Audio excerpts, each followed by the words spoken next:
Hello and welcome, guys. This is Andy McCann here talking to you on fitness, food, and finance. We're trying to lay a firm foundation in those three things. And today, I have it on my heart to talk to you about work ethic and working hard and making money and just having a better life because you planned a little bit ahead of time. So this is mostly going to be for high schoolers or those that are in college, or if you've got kids around that age, which pretty much means it's probably for everybody.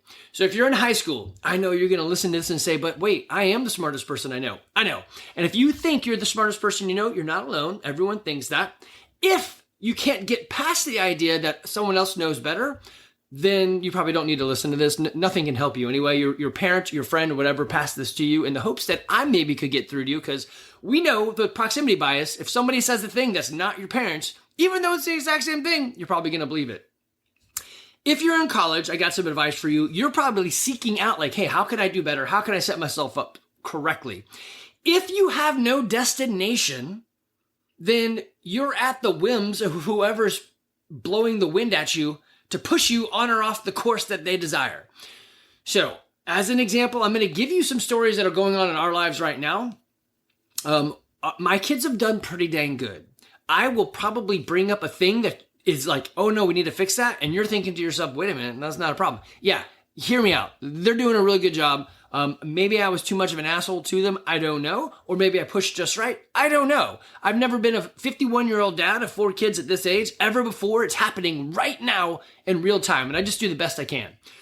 So they know I've been saying for a very long time, I'm going to steal this from Coach Josiah. I love it. It's about what does he say? It's all about the fitness and nothing else. It's all about the income and nothing else. And sort of. I'm going to kind of star that because we're working on this now. Don't outspend what you earn. Anybody can outspend what they earn. People do it all the time.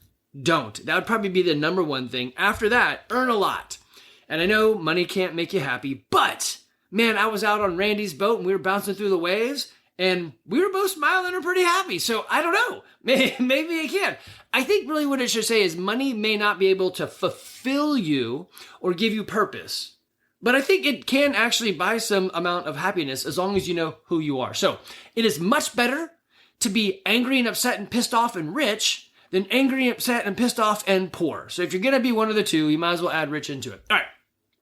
We're going to talk about a bunch of things. It's all going to come down to the philosophies that I've got in my life, because all I can give you is the things that I've seen. And this is going to come from 3 basic books and my life. The first book is the Bible. I mean, I live in the South and it's got great advice. It's been around for thousands of years, so there's stuff in there. It's basically Stay Out of Debt. That's that one.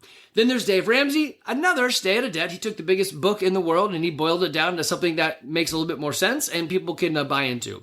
So Stay Out of Debt and Pay Your Debts Off. And then Robert Kiyosaki, Buy Assets. And a car is not an asset. It does allow you to earn money, but it's not an asset. Your house, unless you're renting it, is not actually an asset. When you sell it, yes, you made money on it, but it goes on the liability side, especially, like I said, if you're not spending or not making any money on it. Even if you pay it off, the sad thing is you pay off your house, you still owe property taxes. And if you don't pay them, then they take your house away. All right, a little quiet coffee break there. For you, Charles, I paused the video, the episode, whatever, to take a sip of coffee and to cough on my throat, because I know you hate that. All right, so we're going to cover those things. I'm going to give you an idea of things you could do weekly. I like gamifying your life. It is kind of fun. It can be addictive, which is good if you use the addiction correctly. So you can do things to gamify and to allow you to move forward. I mean, grades are a gamification. Can I score better, right? Can I don't know, in cross country, can I get a bit higher on my times? Can I run 100 meters faster? Can I cut the lines even better? So you can come up with your own weekly to-dos and you can jump into ChatGPT and use it. Actually, let me pause right there. If you're not using AI already, then you probably have a little bit of time to make up for it, but you need to be using it. And I don't mean use it to cheat on homework and tests. I mean use it to like build coherent outlines like I did. I talked to chat or typed in, it's like, hey, here's all the things I want to do. Here's some ideas that I've got. Organize it into a better fashion because I'm not very linear. I'm very stream of conscious and I will tangent. And then I also want you to add in the points that I like about Dave Ramsey and Robert Kiyosaki that I've forgotten. So it grabs those real quick, right? So it can do that research, and it's in here and in here, and I want it out there. And now I have an outline that I can go through and utilize. So right here in this first little bit, it's literally 1, 2, 3, 4 little points. And nothing of what I said is really in there. It just had like some blurbs. I always tell it, give me bullet points so that I could just talk off of it. I can't read out loud. As a matter of fact, we were at D&D in a castle, and the guy's like, all right, we're going to do a thing. Here's the script. I'm like, dude, that's my nemesis, is reading out loud off a script. Can I read it and then just ad-lib? He's like, oh, no, that's even better. That's really what I want. Most people don't like to, not ad-lib, what do you call that? Impromptu, not impromptu. I always say that. I know, Jamie, if you're listening to this, you're like, she's saying, or I'm telling it to you right now. So yeah, I hear your voice in my head. She is telling me it's not impromptu. Improv. There you go. I got it. It finally got in there. So it's improv, and I'm totally into that. I guess that's improv with a point. Okay, so the first thing I'm going to tell you is that your GPA in high school is of paramount importance. It allows everybody else to know you're not a moron, and you're not, self-absorbed. You're willing to express yourself and to learn into this academic environment. The other unfortunate part, it does say that you're very good at the thing they want, which is to follow rules and to get the answer. And that's what they teach us to do. I would encourage you to think outside the box. Yes, it is true. You can be a huge success and a failure in high school. I know. But if you're failing because you don't apply yourself, or because little Timmy is so cute, or that football game means so much to you, then you're an idiot. Football will end. I look back on the times that I pushed my kids into club soccer because the other parents were doing it and I just got caught up in it. I'm like, yeah, that's what we do. And I didn't really have any kids in high school, so I didn't understand grades are probably a little bit more important. So I pushed them a bit too hard and maybe skipped some things that I shouldn't have in order to play some soccer that no one cares about for grades that allowed them to get into colleges that they do care about. So the kids have done pretty well for themselves. I got 1 in Auburn, 2 at UGA, and Evie is on a junior in high school. And one's a chemical engineer, and the other 2 are computer science. We're going to go through that. Why choose that? Olivia has said, hey, potentially I don't want to do this. I don't know. And I've told her, I didn't know what I wanted to do. I just did the hardest thing I could, and it pays well when you do that. So the story that I've got from a long time ago, I will sensationalize it. Justine, if you're listening, I know it didn't go quite like this, but the story sounds better. So Justine, she is currently getting a doctorate in geology at in Norman, Oklahoma. And originally she said, I don't know if I want to be a park ranger and get a degree as a park ranger, which you can at UGA, get a degree in park rangerness, or get a degree in geology or be a geologist. I was like, well, it's probably better to do the hardest thing you can while you're in school, because I know dad will only pay once. And you can always downgrade from a geologist to a park ranger. But as a park ranger, I don't think you can ever elevate yourself into becoming a geologist. So now she's getting her doctorate in geology. And so she chose wisely. She chose the hard thing and she kept with it. Should she have chosen the other thing? Yes, I think Justine has a great mindset on the world. I think she would have done fine and been happy no matter where she went. And she's a very hard worker. We're going to get into that one. That is key. But the choice that you make early on, unfortunately, is going to expand the rest of your life. Now, there are some outliers that can make bad choices and then, turn it around. There's I was an axe murdering, crack dealing, gangbanger, and here I am on stage telling you about my life and how I turned around, right, or whatever. So he's now making money on the backstory that he had. Yeah, I know that's possible. That's not most of us. Those are the unicorns. Okay. So your GPA is pretty important. I would put a lot into that. But the GPA is the accelerator to get into a college. Do you need to go to a college? No. Actually, you know what? I didn't even pull this up. I'm going to do that right now. All right, so I use the Brave browser because someone said it's a bit more secure. I have no idea if it is. You see that at the top. Anyway, so this is me using Brave. They throw an AI-generated thing up front, so I guess no matter what we do these days, we're using AI. This is kind of weird right here. This kind of sucks for all the SEO and all the other things out there that are trying to say, hey, look at my webpage, because it summarizes the results that I want. I'm probably not even going to look at the pages. So Yeah, it's weird. The world is changing. If you're not using AI, yeah, you're in trouble. Okay, so I don't have a degree. What are some big jobs? I got commercial pilot, aircraft mechanic, patrol officer. Yes, it is true. I'm trying to read these off and I'm already stuttering. Executive assistant, flight attendant, wind turbine technician. And these are all making 60 to, 120,000. Electrician, plumber, elevator technician. Interesting. Computer programmer. That is a fascinating one. This one bridges the gap of I didn't get a degree, but I know what I'm doing. Or I went and got a degree and I know what I'm doing. And they're going to earn about the same because the talent is expressed in the art that you create that earns money directly. So they're not creating a piece of art, they're creating a piece of software, a thing that will generate money as people come in. So, man, it's the difference between an artisan. So if you wanted a wheel back in, I don't know, let's say 1850, if you wanted a wheel, you had to go to a wheelwright. And what did they do? They made one wheel at a time. So somebody would bend the metal, someone would make the spokes, or the same person, I guess, would make the spokes.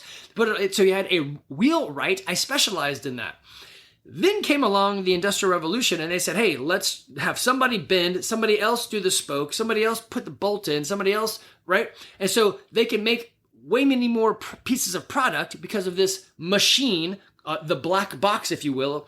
The pieces come in, the raw materials, the iron, the wood, and out of it, the black box, comes multiple wheels really fast. But let's say there's 100 people in there. They only touch the same one thing every time. So it dumbified the world, but it made the production quicker. And it took away from the art of getting it done, and they commercialized it or industrialized it to come out faster. So the artisan went away, and the industrial machine popped up, the black box.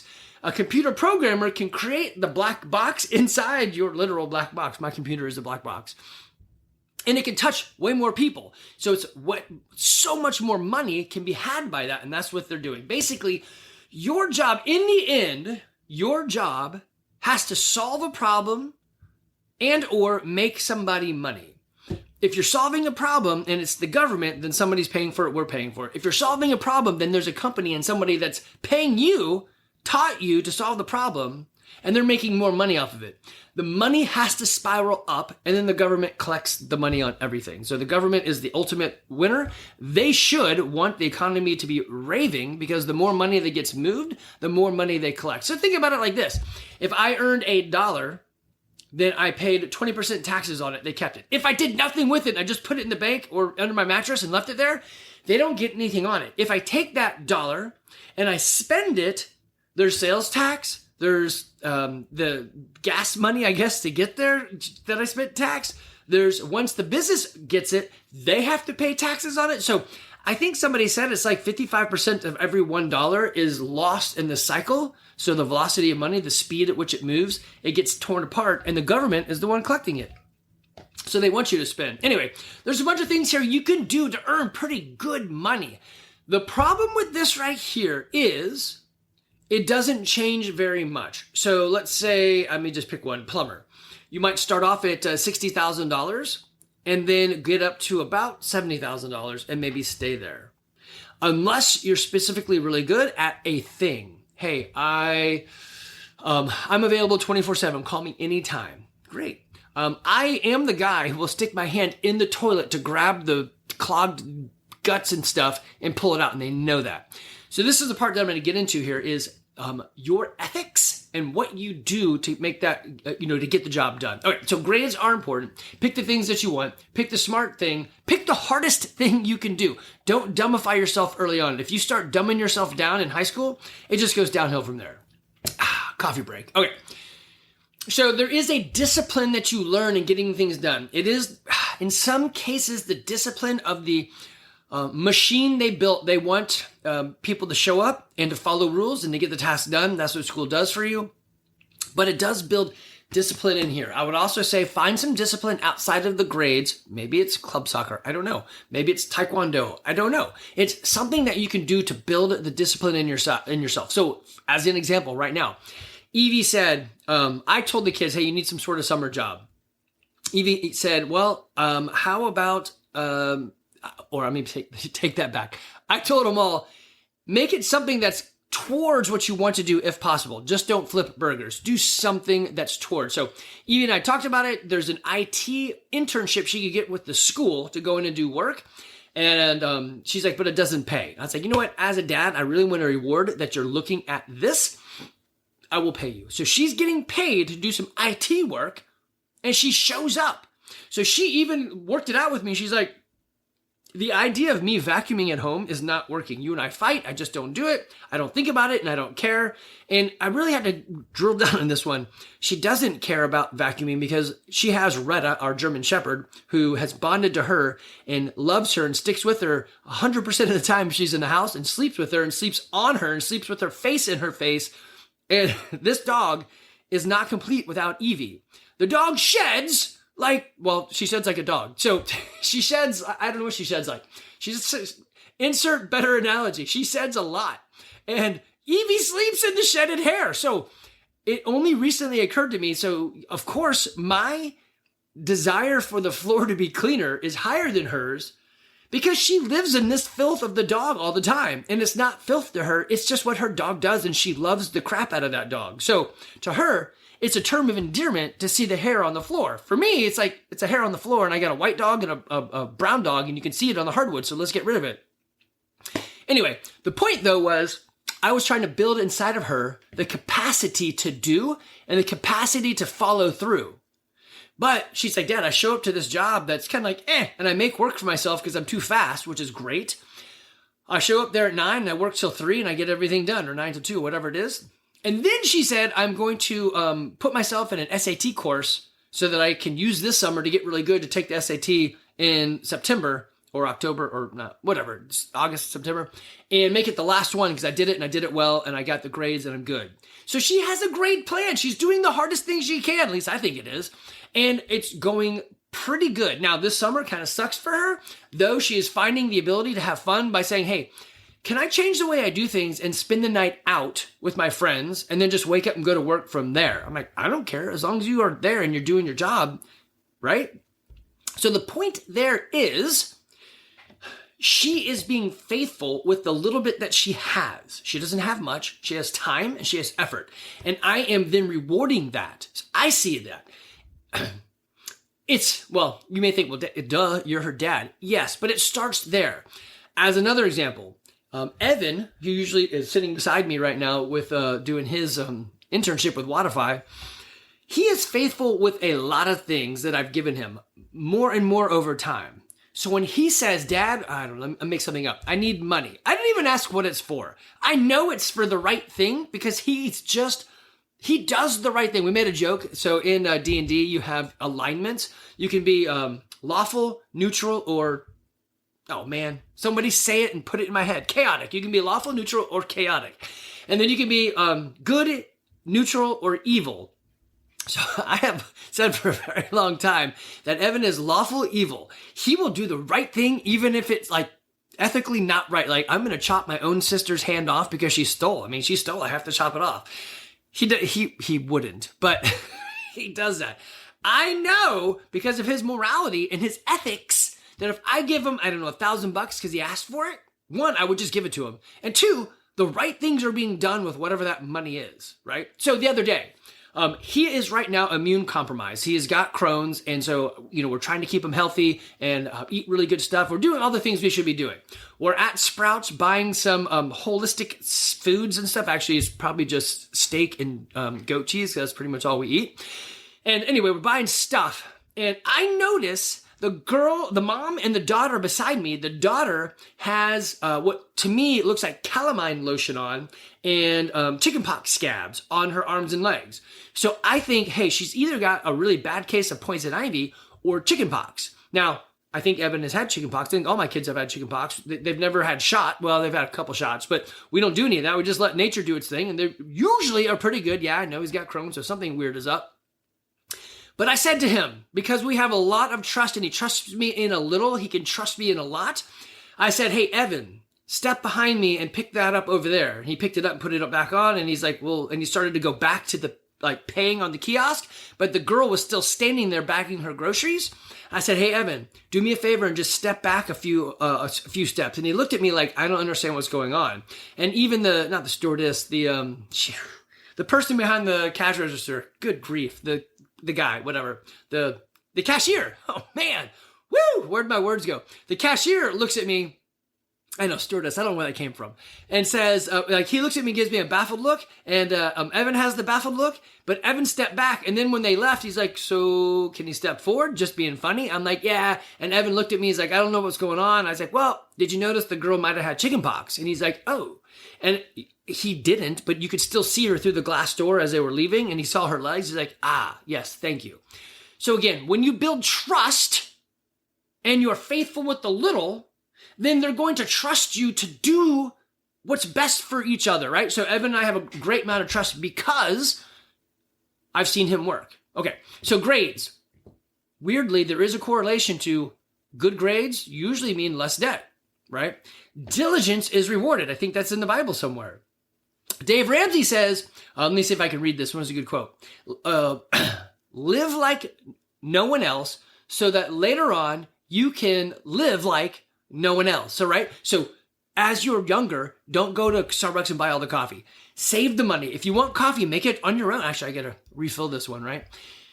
Okay. The other one is audit your grades. Look at the things that are going on in the classes you're choosing. Are you choosing the hardest? Now, caveat, I wouldn't choose the hardest if you're getting C's and D's, right? You're like, I can't even take these classes. Okay, know your limits. But if you take an AP class, they give you an extra bump. I think it's a whole entire point. So if you get a B, you actually got an A. If you take an honors class, I think they give you a 0.5. And if you take a DE, maybe it's like 0.7. I don't know. There's some equation there that they give you a bump in your grade. So do that. Another way to get through this is to exit high school early. Go to something like Kennesaw State University. That's a local college. It's huge. And take the rest of high school there. In Georgia, the state will pay for all of that. So it's a great way to go. Okay, so in those years of high school, do the hard thing first. Give yourself a chance to have fun, but schedule it out. Where is my fun going to take place? Maybe I don't want to, maybe I do want to go to the party, but I can't because I'm working or I have that thing. Also, you're going to start turning the corner soon and realize that all of your parents' friends are networking opportunities. If you could realize that now as a high schooler, it'd be much better for you and those adults would have a much better opinion of you. All right, so when it comes to college, I don't think it really matters the college that you choose. It matters the degree you choose and how well you work. And it's going to switch from getting grades to getting experience. Okay, so first is jobs or degrees that you could go after that make you money. I know you may be thinking, but I don't like it. Who cares? I'm an electrical engineer. I didn't even do that. I use electrical engineering, the sales world, to build up revenues to start paying off houses. So a long, long time ago, did really, really well by accident. I mean, I attribute it to just doing the right things at the right time all the time. And it paid off. So showing up basically, right? I got a really big commission check. We paid our house off with it. And then from there, it springboarded us into everything else. So that was 1999, year, maybe 2000. I don't know. It was somewhere in that range, right? Okay, so majors you can go for. Petroleum engineer. These are the top paying degrees by the mid-career, right? So it's also coming out of college, but in your middle of your career. Petroleum engineer, computer science. Oh, look at that. Electrical engineer. I'm still on the list. Nursing and finance. Okay. Nursing requires, I think, more education. Finance, I think a lot of times, I feel like it's just you're getting lucky. But 3 of them are in the engineering world. Probably worthwhile to check that out. Are you 100% interested in that stuff? Maybe, maybe not. Could you make yourself interested? Maybe, maybe not. Olivia is doing chemical engineering. I think the hardest engineering, maybe nuclear engineering is harder. I don't know. But at Georgia Tech, everyone said the chemical engineers were doing the hardest major out there. Is it true? I don't know, but I think so. So she's working her butt off on that. She said she's interning at a company where she's enjoyed. And she's like, hey, when they give me work, I crush it. And then there's no more work. So she's like, I'm going through and kind of creating work and reviewing things to keep myself engaged and valuable. And I love that. So they are putting their best foot forward and showing, what is it when you, they go after it even when there is no specific direction to do it. So they're not just making work, but being proactive. And that's a big part of it. Look up, look around your house. What chores need to be done? In school, high school, what can I do to elevate not just myself, but a teacher? What can I do here? In college, how can I help out in the groups that I'm in? What groups are out there already that I already enjoy that I can be part of? So you should expand your horizons. Don't just go for grades and don't just go for getting work experience. Experience what's out there. Increase your connection early on. Anyway, so choose the tough thing. She chose chemical engineering. She's like, Dad, I'm not sure I really want to do this the whole time. That's totally fine. Many people, when they get their first job, it's like that internship. Evie says, and Evan, they're like, Dad, basically what I'm doing is I'm clicking 10 buttons on different people's accounts over and over and over for Wodify to turn on some workflows. And I do like 100 of them a day. And I do a lot of them really, really fast. And they're like, dang, you're getting it done really fast. And so it's repetitive. That's why the intern is doing it.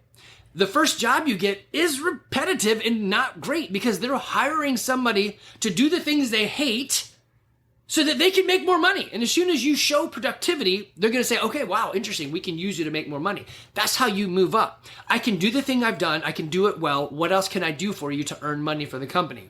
If I earn you $100,000, can I have $20,000 of it? Yes. And that's how it works. When I was a sales guy, let's see, my quota was usually in like the $2 million range. So sometimes it was 1, sometimes it was 4. It fluctuated based on, anyway. So let's say it was 2 million. I was making at most 150,000. So let's call it 200,000. So 2 million, 200,000. So I was making 10%. So less than 10% of the money that I brought in went back to me. But that's still pretty dang good. There's a business that I would never create. I'm using them to make the money, and they're using me to do the work to make the money, right? Totally fair. It's a pyramid scheme. All of them are. Everything out there is a multi-level marketing scheme. It's a pyramid scheme. I make money, and it trickles on its way up. And those guys use their brain power to trickle the strategy out to us peons. Anyway, choose that stuff. The things that you could choose that would be really bad for you at the moment and probably over time, the things that pay really bad right now are early childhood education, psychology, social working, performing arts, and culinary arts. It does not mean that you could hit it rich. Performing arts, some of the richest people out there are actors. But there's not many actors that are paid that much compared to the number of actors that there are. So just keep that in mind. If you go for those degrees, you're just asking to make yourself, like, I don't know, it's going to be harder, right? So I would follow your passion after you've learned how to pay off your bills, right? So I use, all my kids and us, we use YNAB, You Need a Budget Now. We don't actually use the budgeting feature of it. We're just using it to track and categorize so that they see what they're doing because you want to follow your passions after you learn to pay off your bills. And Olivia, I've told all the kids, hey, I'm going to reduce the allowance I give you so that makes it a little bit stressful. So you have to be part of the income that you're earning. And Olivia asked, hey, how am I supposed to do that? I've got 17 hours of my senior year. It's really, really difficult. And I was like, awesome. I hear you. Aren't you working right now? She's like, yeah. And aren't you making money right now that you're saving because you're living at home and we buy groceries and all this? She's like, oh, yeah. So technically, haven't you already made the money that you need? She's like, oh. I did. So she's all set. Evan's the same way. Levi, he's got some opportunities. He's chosen to do Lyft and Uber Eats, so delivering food. And I think that's pretty lucrative in college. So he's got that set up. He also started the real estate course to pass his real estate license. So we'll see how that goes. We're into real estate and they see how this works. When you get money, start doing the smart things. Robert Kiyosaki says, hey, buy assets. I have a house. I bought the house. Have the house generate revenue to pay for the other thing that you want. So his example is, I wanted, I think, a Ferrari. And the payment was, let's say it was $1,000 a month. So he said, I found a property that I can invest in with the right numbers to pay me back $1,000 a month. So the property now is paying for the Ferrari or whatever it was he bought. I like that. That's hard to do, but I like it. Right. I like Dave Ramsey saying, he's like, don't buy a $100,000 education for a career that only pays $25,000 a year. And that's kind of what this is talking about in those bottom paying jobs or degrees. So watch out for that. Research it. With the internet, you can research everything before you do it. So if you said to yourself, let me pause and pick one at random and I'll do it with you real time. Let's pick let's do it like this. Let's go degrees at UGA list. And I'm going to pick the 9th one if it actually gives me a list. It doesn't. Where's my majors? Click here, see a full list of majors. I'm going to pick the 9th one. Oh, come on, guys. You're killing me here. Explore majors and minors. Here you go. Boom. Does it give me a list? Oh my gosh. UGA. You make this so hard. Undergraduate. Yes, I want an undergraduate major. All right, the 9th one. There's a whole list here. Perfect. The 9th one is 1, 2. So we got, that's 6, 9. Agricultural engineering. Okay, so it's engineering, but it's agricultural. So this is going to be interesting. I choose Pokemon. I choose you. Agriculture engineering. How much does it make? So I'm going to just highlight that. I'm going to throw it into the Brave search and say, how much does a make? Perfect. So here's ZipRecruiter. Says that, well, I should go to salary.com. That sounds better. Agricultural engineer in, well, they're saying Texas. I don't know why it has to be Texas, but they're saying $60,000 to $90,000. So in the AI report that it gives me at the top, it's telling me that the average agricultural engineer in Texas, I don't know why they kept picking Texas. I guess you got to move to Texas, is $77,000. And I'm reading down here. It looks like the highest could be 130. The typical range is 60 to 90. So yeah, we'll call that $75,000. So you're going to be making $75,000 probably for the rest of your life. Is it worth it? Agriculture engineer should be a 4-year degree. I know how much I'm paying for the kids on the Hope Scholarship. It's only $500 a semester, but then there's everything else. There's living. If without the Hope Scholarship, it'd be about, I think, $20,000 a semester. So that would be $40,000 a year times 4 years. So $160,000 to get a job that pays, actually, that'd be worth it. Because $160,000, get a job that pays $70,000, you could, if you did your money right, you could pay that back. Let's say if you kept half of it, if you saved half of it, lived small, that'd be $40,000. No, I'm taking that back. That wouldn't be worth it. $40,000, so it'd take you 4 years. Maybe so. It'd take you 4 years to pay off that debt. And some of you may be saying, well, why would you pay off school debt? Because you should. Get out of debt. It's the biggest no-brainer in the history of no-brainers. Guys, pick the right thing. Do the research. Do the math on it. Does it even make sense? If I'm going to go to that college and I'm going to pay full tuition because I didn't have the Hope Scholarship, what can I do to minimize that? You could probably work for the school or do other stuff to mitigate the cost of some of these things. Also, there are tons of scholarships you can apply for that aren't announced. Like, man, who was it? It might have been, it's either Vivian or Justine, my little sisters. When they were in college, they were like, somebody applied for a scholarship and they said, oh, great, we were trying to find somebody to give this money to. And they're like, oh, well, I'll take it. So that's a good scholarship right there. They did well for themselves on that one. All right, I went to refresh my coffee, and Evan is in the kitchen. He already, let's see, it's 8:39. He is on a conference call with Watify, and he's getting breakfast. Olivia left at 7 a.m. to drive across town to get to the office. And this is another piece that I haven't really gotten into, but I'm going to use it right now, and that's lifestyle design.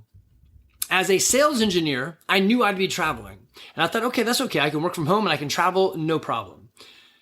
What I should have done is asked my dad, hey, how did that impact your marriage? How did that impact raising your kids? How did that impact your friendship? So my dad is now almost 80. He's been divorced. So was it the sales? I don't know. I mean, I kind of know my mom is, well, whatever. That's a whole different podcast. Jamie Thomas, if you're listening, and yes, I should probably hire you to talk. If you guys have issues, Jamie Thomas is a professional psychotherapist, and she is great to talk to. You guys should hire her for yourself, for your children. She has got so much compassion and ability to listen and supply good advice. I don't have that. Usually I just say, well, why don't you just like harden up Or why don't you bottle those emotions and throw them away? Just, I don't know. I know as a 51-year-old man, I realize now I do not operate the same as most people. Men usually, engineers, yes, but most people, no. Okay. So they have chosen a job or a degree that'll get him into a career, and then the job is variable. So Evan's job right now is, hey, I'm doing software stuff, I'm doing light coding, and I'm just punching a lot of buttons. I'm an automated routine. Can AI replace what he does? Yes. Should he find a way to get AI to do what he's doing? I think so. That'd be a creative solution. What he's doing right now is saying, I work hard, I work the full hours, I show up, I get stuff done. As a matter of fact, I put in some extra time and I look and do things that they didn't ask me to do. And he's setting himself up for an opportunity to get the experience when he's at school. He's got one more year, maybe a little bit more depending on how things go, to potentially work part-time for a real company. Now, let me take that back. A real company. If you work at McDonald's, that is a real company, but anybody can do it. So what am I trying to say with that? He's got a job that not many people can do because it's in the world of computers and it scares people, right?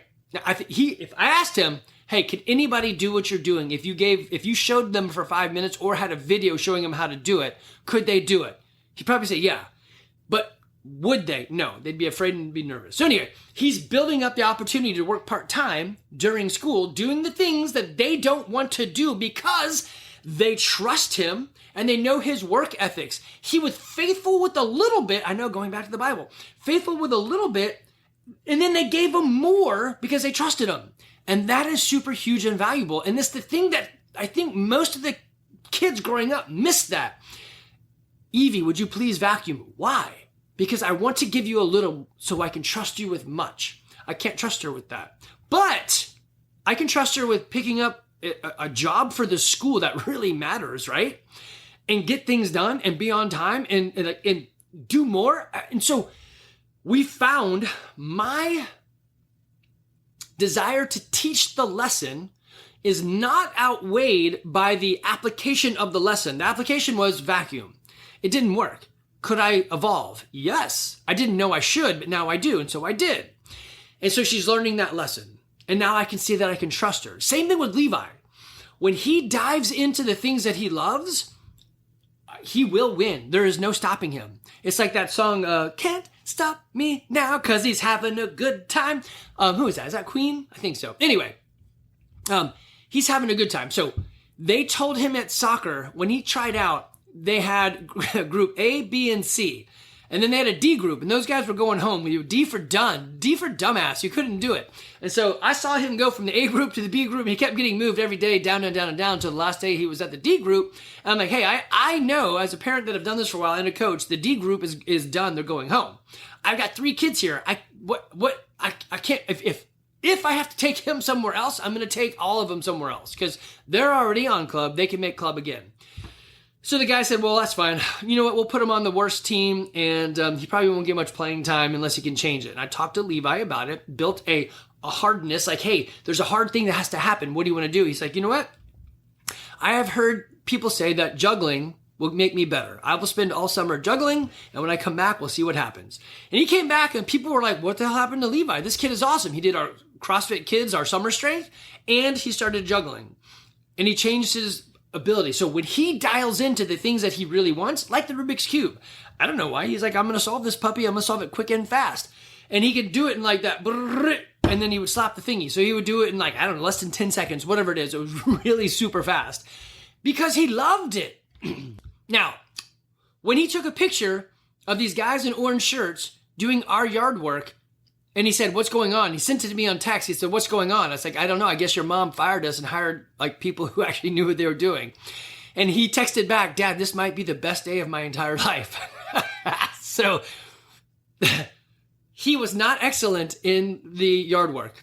He would do things that I'm like, why would you pour the yellow container of fuel into the weed whacker? That's diesel going into a 2-cycle engine. Why would you do that? And he's like, well, how would I know that? I'm like, because, well, I don't know why you should know that, but you should.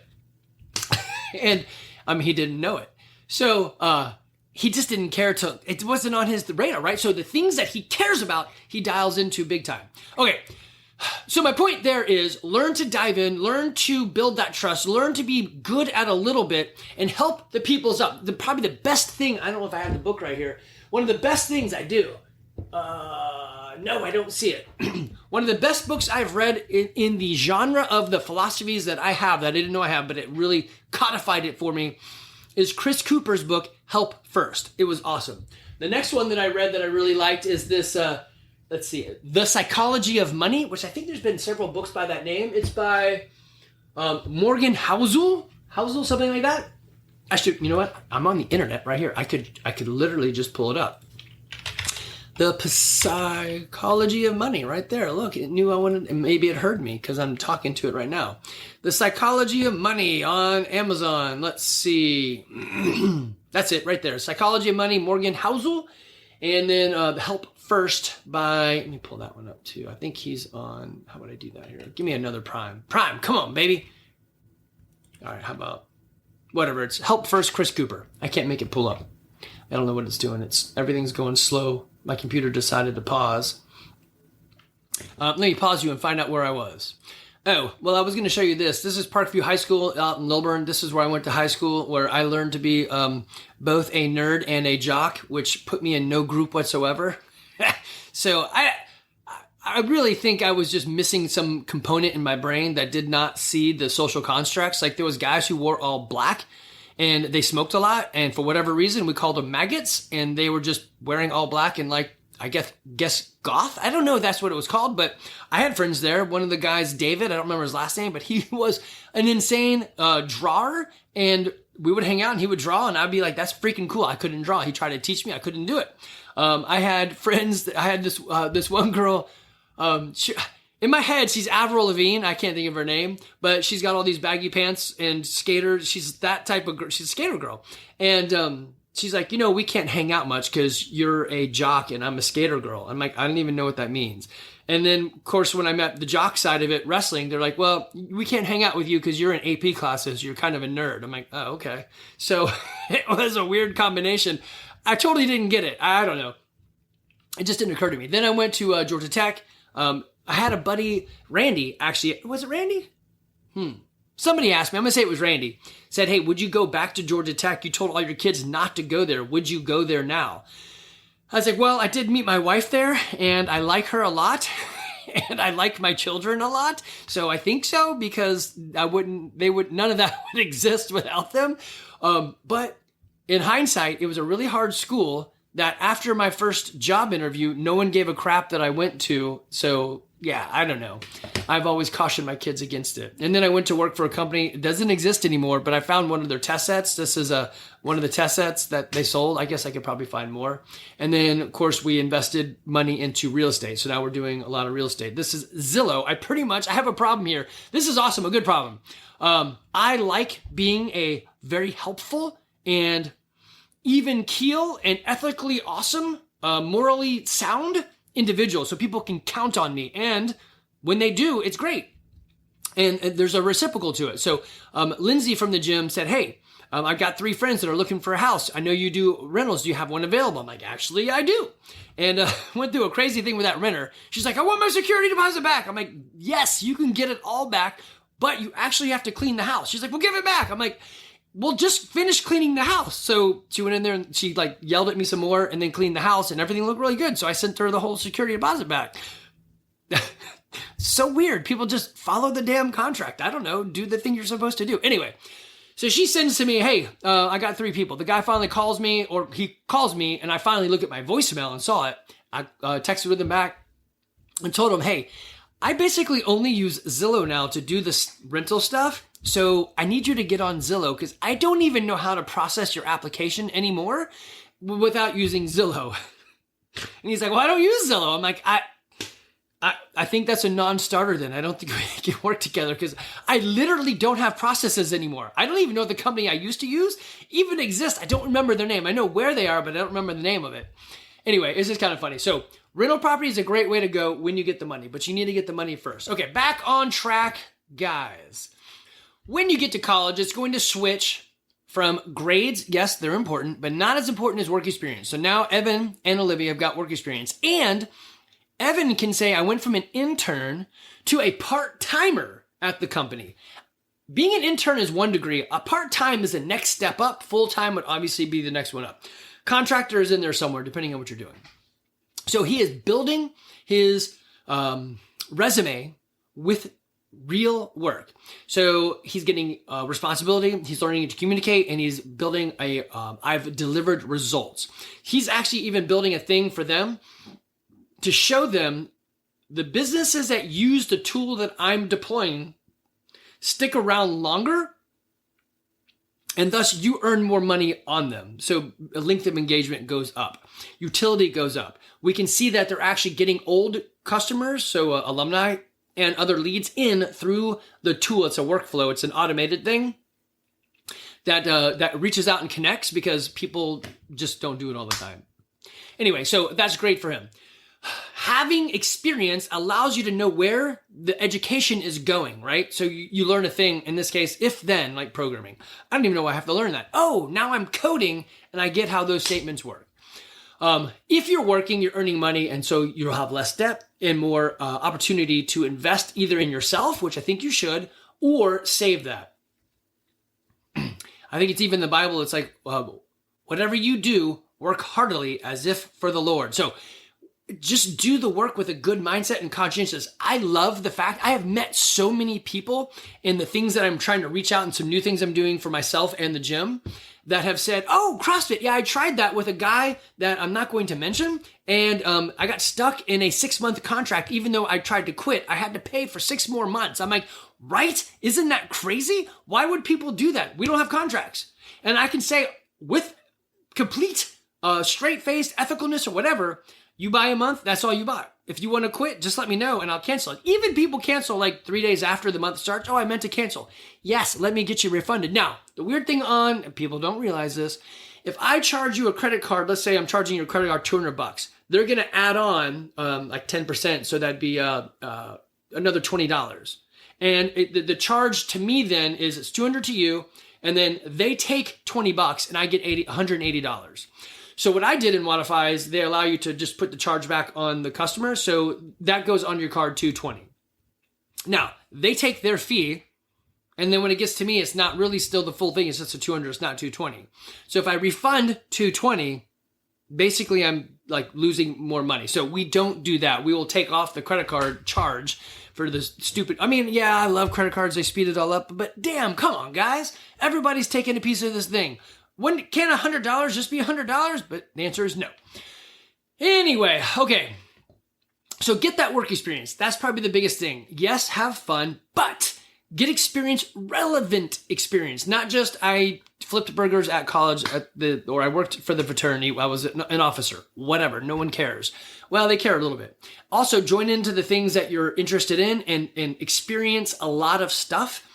Don't recreate the wheel. If somebody's like, I don't know, we have a board gaming group. And you're like, well, I want to play strategic board gaming group, not just board games. Don't do that. Just go join them and meet the people. Don't recreate the wheel. Okay, I got to pull this puppy together. Let me drill down a little bit more for you guys and get this thing done. All right, just like Stephen Covey says, start with the end in mind. What do you want people to say about you when you're dead? I would say start with the end in mind here too. Design your dream life as if it's already happened. Like, hey, what do you look like when you're 50? What is that like? What are you doing? And then design that backwards. If you say to yourself, I'd like to have, 3 paid off rental properties generating $30,000 a year. Okay, well, how do you get there? I need the money to do that. I have a wife and 4 kids that all like me. Okay, well, don't be a dick. So you probably should invest in yourself in counseling, right? I've got whatever. I've been home a lot. I drive to work. I don't know, whatever it is that you've put in place, noodle it out. Talk to your parents. Work that thing out so that you can design what does it look like. So Olivia says, I'd like to have a family, and I don't see how having a family and driving an hour to work is going to really work. I'm like, well, that's true. Should I change my major? Not this late in the game, but what you can do is work for that company. Find other things you can do that may not necessarily be engineering, but you know how to be an engineer, and then do that. So maybe there's, I'm making this part up. Maybe there is a person at the office that does a lot of, I don't know, computer work, and it really can be done anywhere, but they're like tapping away and they're like, you know what, we need someone more capable, but it doesn't pay that well. She'd be like, hey, I'll do that from home, whatever that job is, right? Sure. Now you can be a stay-at-home worker and parent at the same time, which is great. So somebody said, I got somebody that I met and they're like, hey, I'll meet you at the gym. Are you at the gym? Are you at the gym? I'm like, no, I'm not at the gym. I go to the gym and I work out. I clean the toilets. I blow out the gym. I look around and then I leave. I try not to spend too much time there so that it doesn't burden me. It's been 20 years basically that I've been in that business, and I don't want it to feel like a chore. I want it to be enjoyable. And if I stay there too much too long, it does feel like a chore. So last summer I coached a lot of classes and it was feeling heavy as a chore. I think I had almost all the evening classes and I was still coming in the morning to do some stuff, but I knew it was only a season. And the coaches that are now here have saved my mindset and my heart so many times over. I can't even express my gratitude to them for what they're doing. They allowed me to, last week, go to D&D in a castle in a different state just for fun. And this week, I'll be going to a funeral, and it won't stop the show. Everything is running smoothly. I don't think I could have storyboarded that particular life. So just realize when you do storyboard your life, like, hey, what does it look like this far out and how do I engineer it backwards? It's not 100%, but it's better than zero, okay? So here, let me think of these bullet points that I got for you and see if there's any fun things I want to tell you. Oh yeah, here's a good one. So in Robert Kiyosaki's book, his big thing is learn skills that create assets. So I am listening to a book right now that is called, let me look that up. I can't actually remember what but Jack Spirko from the Survival Podcast mentioned it. I was like, oh, that sounds good. Let me give it a listen. It's called The AI-Driven Leader by Jeff Woods, and it's spelled Geoff, old style, not Jeff. But anyway, in there he says, it reminded me of this, that Robert Kiyosaki said, don't take a job for the money it can earn, but really take it for the skills you can learn that elevate you later on. And I love that. I knew I needed to be better on my feet. And so I went for the sales engineering job because I wanted to be more communication-y, whatever. I also, to prepare for that, I became a campus tour guide. So I was doing like twice a week, I would take people around campus, and it gave me a priority registration. So they paid me in Bitcoin, basically, in a money that made no sense. The money was, you can register before everybody. I'm like, hell yeah, that's what I want to do, because in college, that means a lot. So weirdly though, I picked the classes nobody went. I picked the classes that started at 7 a.m. I wanted my day done as fast as possible. And so I probably didn't need priority registration to do that. But anyway, that's what I did. I designed my life. Okay. Dave Ramsey would tell you to avoid the trap of debt and choose value, not prestige. So it is true. I could drive something better than a Ford pickup truck. I think it's a 2020 Ford F-150. I could do better than a 5-year-old truck. I don't, because I just don't give a crap. If you think I'm less of a person because of what I drive, I actually don't want to be friends with you. I want the friendship to be the character of your heart, not the color of my car or skin or whatever, right? That, like he said it so much better. I want it to be what's in my heart and my brain and the friendship and fellowship, not, well, he drives a Lamborghini, let's be friends with him. I don't care. So Ramsey says that choose value, not prestige. Anyway, so I guess I just lean into that. Design your life. All right, so some bonus ideas. The degree you get will not define you, but unfortunately, it can limit you. So be smart in that choice. It is easier to pivot from the hardest thing to the easier thing than it is the easy thing to the hard thing. So if I was an engineer, I could probably still get into art. If I got an art degree, I am never going to get into engineering. All right, this one is probably a little contentious, but I would trade flexibility. I would go for the flexibility a little bit before the earning power. So, for example, chemical engineer makes more money, but probably gonna have to go to the office. Computer programmer, I have more flexibility in how I'm delivering my results. I could do it from home. I could do it from the beach. I could do it from their office. And I would be okay making less money to have that lifestyle choice. That's just me. Don't fear the boring or the crunchy or the hard major. It's just a launching point. You're just diving from a higher board than somebody else. And that's okay. Do the hardest thing you can and get experience. Nobody really cares what your grades are in college as long as they're not like D's. If you can show them what you did, you're like, hey, look at this work experience thing I did right here. And they're like, well, damn, he developed a whatever. Yes, that means so much more. Plus, you're going to network yourself and that will launch you more. Going back to the beginning, show them what's in your heart and your head. And if you're not the right type of person, become the right type of person. I think something you could do that everyone should that nobody does is actually interview 3 older adults and ask them, would you have picked the same degree? Would you have worked harder? Would you have done something different? Ask them the questions. Ask ChatGPT to give you 3 questions that you could ask adults to help design your life. And it'll probably give you those. Actually, I should do that right now. That sounds like a good one. Let me do that. Okay, so I just asked Chat. Give me 3 to 5 questions I can ask an adult to learn from them to create a design for my life based on theirs. And Chat has stalled. It's like, Andy, you have talked too much. We don't want. Do not talk to me anymore. All right, it's on the side. Somehow or other, these things get moved to the side. I don't know why it does that. Let me. All right, here you go. So it's writing about right now.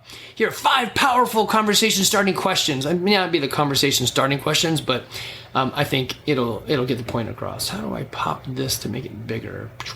You do that? There we go. Okay. Looking back, what decisions you made in your teens or 20s most shaped your life today, for better or worse? So that's a good one. If you could redo your education or career path, what would you do differently and why? What does a good day look like for you? And what would you change if you could? What skills or habits made the biggest difference in your success? Oh, I love these. See, this is why I love Chat. Could I have come up with these questions? Sure. But I would not be as eloquent, nor I would probably skip one. What do you wish someone had told you about money, work, or purpose when you were my age? Man, I'm going to put these in there and tell people to answer them for me. I'm going to put it in Facebook because that's awesome. All right, guys. Kids. When I say kids, I mean like teenagers and college, or, 20-ish year olds. Yeah, I know you're still kids to me. It's not too late to design your life. If you're 30, it'd be a little bit too late. Sorry. If you're 30, then you probably have some middle school kids that need to hear this message too. It's not too late to design your life. Look out ahead. What do you want it to look like? Look at some of the famous people. What do they have? I wouldn't pick like super famous. I would say famous in your sphere. Super famous people, I feel like, are sometimes unicorns. They just do a thing and they get lucky. Luck is when, what does Edna Mode say? When preparation meets opportunity. No, she doesn't say that. She says luck favors the prepared. That's it. Luck favors the prepared, darling. So get prepared. If you need help or advice, man, I am happy to do that. Do I have the best advice for you? No, everybody's different. But everybody's kind of the same. We're all going to grow up and die. And in that is the dash that separates the 2 years. And the dash is pretty dang important. And I'm happy to help you with that dash. All right, guys, you can find me at crossroadgarage.com. All my information is there. That's actually my phone number. Call me, text me, or email me is best. I'm 51. Email works great. Andy@crossroadgarage.com. I am happy to help. Can we make you tons of money? I don't know. It really depends on you. Can you choose a path that's just smarter? Yes. Better optimized? Yes. And that's what I want to help you do. All right, guys, y'all take care.